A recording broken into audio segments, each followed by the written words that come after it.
नमस्कार, मैं सुदीप पंचवैया। तीर्थ नगरी ऋषिकेश से एक बार फिर से धर्मधात लग गई है। धर्मधात एकजुट एकमुठ रहने की मौका था। मेयर पद के निर्दलीय प्रत्याशी जो चुनाव में रहे थे, दिनेश चंद्र मास्टर की सेवा सौली कार्यक्रम का।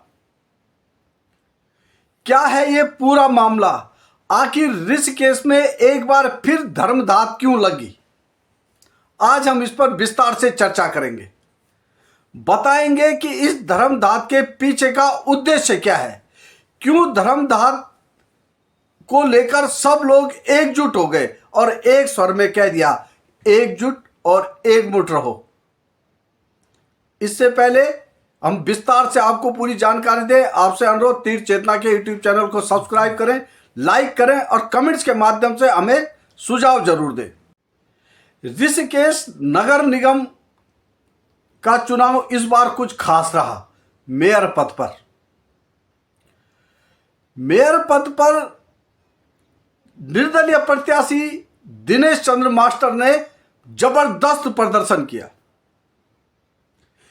इस चुनाव ने तमाम ऐसे मुद्दों को उठा दिया, तमाम ऐसे आरोप प्रत्यारोप लगाने को मजबूर कर दिया राष्ट्रीय दलों को, जिसकी भरपाई अब राष्ट्रीय दलों के लिए मुश्किल हो सकती है। फिलहाल दिनेश चंद्र मास्टर चुनाव हार गए। भाजपा के शंभू पासवान ऋषिकेश के मेयर बन गए, लेकिन मास्टर के समर्थक और धर्मधात पर मास्टर के साथ जुड़े लोग मानने को तैयार नहीं है कि दिनेश चंद्र मास्टर मेयर का चुनाव हारे हैं। उनके समर्थकों का बॉडी लैंग्वेज, उनको खुलकर सपोर्ट करने वाले लोगों का, आम लोगों का साफ कहना है कि मास्टर चुनाव नहीं आ रहे। मंगलवार को मास्टर का सेवा सौली कार्यक्रम था। सेवा सौली मीन्स लोगों का आभार व्यक्त करने का एक कार्यक्रम रखा गया था विस्थापित क्षेत्र में। इस कार्यक्रम में जमकर भीड़ उमड़ी और सेवा सौली कार्यक्रम में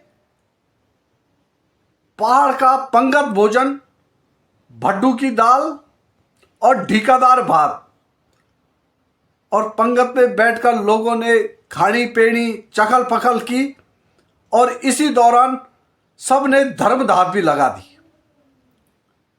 धर्मधात ऐसी कि एकजुट हो जाओ और कोई बात नहीं, मेयर पद पर चुनाव परिणाम क्या रहा कुछ नहीं, इस बात पर अब गौर करने की बहुत ज्यादा जरूरत नहीं है। 2027 को टारगेट बना दो। लोगों में इस बात की भी नाराजगी थी कि चुनाव के दौरान एक राजनीतिक दल ने उनको लेकर जो टिप्पणियां की हैं, चुनाव परिणाम, चुनाव में पड़े मत प्रत्याशियों को ने साबित कर दिया है कि राजनीतिक दल का एलिगेशन गलत था, राजनीतिक दल के नेता का एलिगेशन गलत था। इस मंच पर पूर्व आईएएस अधिकारी एसएस पांगती भी पहुंचे। मास्टर के साथ चुनाव कैंपेन में साथ रहे मूल निवास भू कानून समन्वय समिति के अध्यक्ष मोहित डिमरी, बेरोजगार संघ के अध्यक्ष बॉबी पमार, त्रिभुवन चौहान और वरिष्ठ पत्रकार गजेंद्र रावत भी मंच पर आए।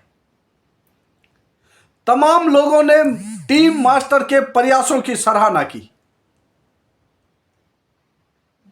पूर्व आईएएस अधिकारी एसएस पांगती ने कहा कि ऋषिकेश ने निकाय चुनाव में एक मैसेज दिया है। ये मैसेज बड़ा है, इसको समझने की जरूरत है। उन्होंने फिर दोहराया कि प्रतिनिधित्व तो उसी को सौंपा जाना चाहिए जो क्षेत्र को जानता हो, क्षेत्र से हो। कहीं से भी आकर किसी को भी पद पर बिठाना अच्छी परंपरा नहीं है।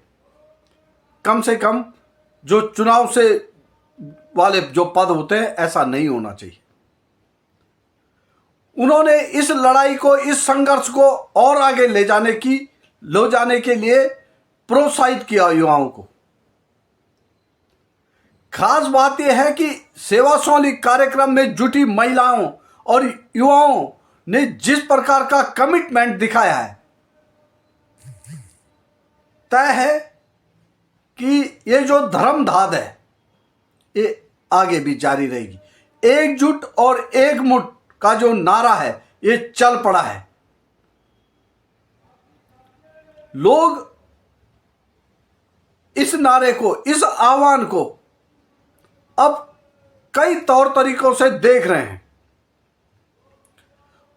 तमाम प्रकार की बातें अब सामने आ रही हैं कि राजनीतिक दलों ने किस प्रकार से उत्तराखंड के साथ छल किया। बात उठी कि आखिर हम मूल निवासी से स्थायी निवासी कैसे हो गए, आखिर इसके पीछे कौन है, इसके पीछे मंशा क्या है, आखिर मूल निवास से व्यवस्था को, किसी भी व्यवस्था को क्या समस्या है।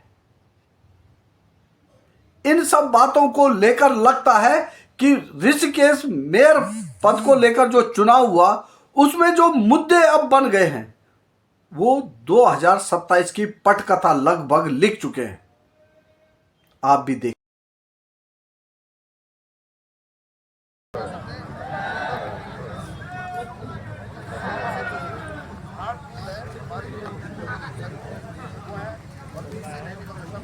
हमारे साथ क्यों खड़ा है, तो मैं निवेदन करूंगा एसएस पांगती साहब से कि वो आए और अपने वक्तव्य आपको प्रदान करें। सभी साथियों को मैं अपनी ओर से नमन करता हूं। आप लोग यहां पर आए हमारे मास्टर जी के कहने पर। मास्टर जी के प्रचार में भी हम यहाँ आए थे, 2-3 बातें कही थी हमने, उसका कुछ न कुछ असर पड़ा होगा ऐसी उम्मीद करता हूँ।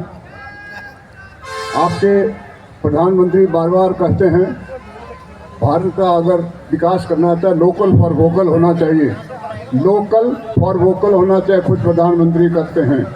आप लोगों ने इस चीज़ को जाना, एक व्यक्ति जो लोकल था उसको समर्थन दिया तो आप सही रास्ते पे थे, फिर भी वो रह गए। ये लोकतंत्र में ये होता ही है, कोई हारता है कोई जीतता है, इसमें इसकी परवाह नहीं करना चाहिए, भविष्य भी देखना है। वैसे आप लोग भोजन कर रहे हैं, भोजन के समय भाषण देना गुनाह है, क्योंकि भोजन खाते समय कोई भाषण दे दे तो या तो सुनता नहीं है या फिर उसको हजम नहीं होता है कहते हैं। तो इसलिए मैं ज़्यादा नहीं बोलूँगा, पर केवल ये कहूँगा कि आने वाले समय में देखिए, ये मैं इसलिए कह रहा हूँ, ये आपकी जो ये ऋषिकेश की नगरी है, ये हमारे पूरे उत्तराखंड का द्वार है। आपका बद्रीनाथ का द्वार यही है, गंगा नदी यहीं से निकलती है। तो ऐसे जगह पर आ रहे हैं, द्वार है। यहाँ पर जो होगा, ऋषिकेश में जो होगा पूरे उत्तराखंड में होगा। इस भावना से हमने कहा कि एक हमारे एक व्यक्ति जो यहाँ जो लोकल हैं, जो यहाँ के लिए वोकल हो सकते हैं, जो यहाँ के बारे में, पर्वतीय क्षेत्र के बारे में, गढ़वाल कुमाऊँ के बारे में जो ज़्यादा जानता है, उसको आप वोट दीजिए। क्योंकि बाहर का आदमी अगर चाहे भी जानकारी न होने के कारण उतना अच्छा काम नहीं कर सकता है, भले दिल का साफ हो, भले बहुत अच्छा आदमी हो, चाहता हो, क्योंकि उसको जानकारी नहीं है, उसको मालूम नहीं है खट्टन कहाँ है, उसको मालूम नहीं है कि गंगोत्री कहाँ है, तो कैसे उसकी विकास करेगा। इस भावना से हमने कहा था कि आप अपने आदमी को पहचानिए, उस आदमी को जिताइए जो आप, जिससे आपको उम्मीद हो सकती है कि वो क्षेत्र के लिए कुछ कर पाएंगे। तो ये द्वार है, हमारे बद्रीनाथ का द्वार यहीं है, गंगा यहीं से बहती है। यहाँ से अगर कोई एक संदेश जाएगा पूरे उत्तराखंड में, तो सभी जगह लोग उसी तरह से सोचेंगे और अपने क्षेत्र के लिए अच्छे जो जानकार लोग हैं, जो ईमानदार लोग हैं, उनको वोट देके जिता के आपके भविष्य के लिए काम करने के लिए उनको आप अपने सामने लाइए। फिर भी आपने लोकतंत्र में जैसे होता है कुछ लालच और लोभ देके भी काम कराया जाता है, ये एक कोरसा है हमारे लोकतंत्र की। ये हमारे लोकतंत्र नहीं, पूरी दुनिया के सारे लोकतंत्र में ऐसा ही होता है। तो कोई बात नहीं, आने वाले समय में याद रखें, ऐसे व्यक्ति को आप पहचानिए जो आपके बारे में, आपके क्षेत्र के बारे में जानता हो, आपके हित की बात कर सके, आपकी संस्कृति को बताने की जो संस्कृति परिचय हो। तो इन शब्दों के साथ मैं हमारे मास्टर जी की तरफ से आप सब लोगों को धन्यवाद देता हूं कि आपने उन्हें समर्थन किया और उसका हौसला अफजाई करने के बाद जैसे बारिश में भी आप यहाँ पर आए। धन्यवाद। जो लोग मास्टर जी के सम्मान में, उनके सहयोग के लिए आज यहाँ पर पहुँचे हैं, बारिश के बावजूद भी इतनी बड़ी संख्या में उन पर विश्वास जताने के लिए आए हैं, ये इसका बहुत बहुत आभार, अभिनंदन। मैं एक चीज़ आपसे कहना चाहूँगा कि जैसे अभी पांगती जी ने भी कहा, उन्होंने प्रधानमंत्री जी की बात की, लोकल फॉर वोकल। जब भी हम किसी जनप्रतिनिधि का चुनाव करते हैं तो ज़रूरी है कि जनप्रतिनिधि उन्हीं में से एक हो और जड़ से जुड़ा हो, पृथ्वी से जुड़ा हो, ये बहुत ज़रूरी है। हालांकि मास्टर जी एक लेट एंट्रेंट थे, उन्होंने चुनाव की प्रतिस्पर्धा में थोड़ा सा लेट शामिल हुए और शायद यही एक वजह थी कि वो आप हमारे बीच में जीत नहीं सके। लेकिन उसके बावजूद भी आप लोगों ने जो समर्थन दिया वो अकल्पनीय है, अविस्मरणीय है, और इसके लिए बहुत बहुत आपका आभार, बहुत बहुत धन्यवाद। मैं ये चाहूँगा कि आप लोग भी अपनी पीठ खुद थपथपाएं। जितने लोग बैठे हैं, ये एक बहुत बड़ा मौका है, बहुत बड़ा अवसर है हम लोगों को अपनी ताकत को जानने का। और चुनाव केवल एक ऐसा मौका होता है कि जब हम अपनी ताकत दूसरों को दिखा सकते हैं, और कहीं से भी ऐसा हमको नहीं लगा कि मास्टर जी इस चुनाव को हारे हैं। हम लोगों के एक सही रिप्रेजेंटेटिव के रूप में उन्होंने बहुत सुंदर लड़ाई लड़ी है, और ये लड़ाई अब शुरुआत है। मैं आप लोगों के बीच में केवल ये कहना चाहता हूँ कि ये एक पहला कदम था उनका राजनीति में, जबकि उन्होंने हमारे प्रतिनिधि के रूप में, हमारी जन संस्कृति के वाहक के रूप में अपना संघर्ष शुरू किया है।